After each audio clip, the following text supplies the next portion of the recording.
People, mag-unboxing po tayo ng ating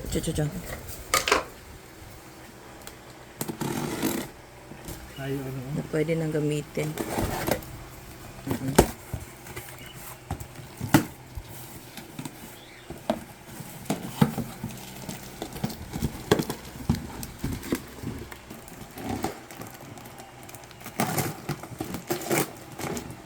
Lagyan ko na yun ng ganyan.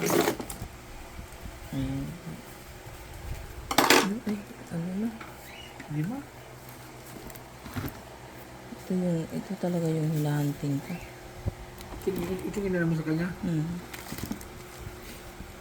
Dumating na people.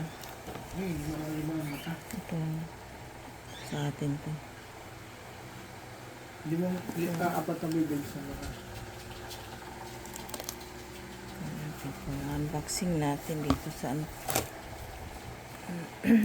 Makuha pa natin yung ano nito. So, yun. Yung niyog. Bibigyan na lang natin yan. Ano natin Turo to? lang. Maluto natin to. Turuin na natin. Oh, 2 piraso. Marami na to. Ang ano, langis. Ang langis nito. Yung people, oh. Alright.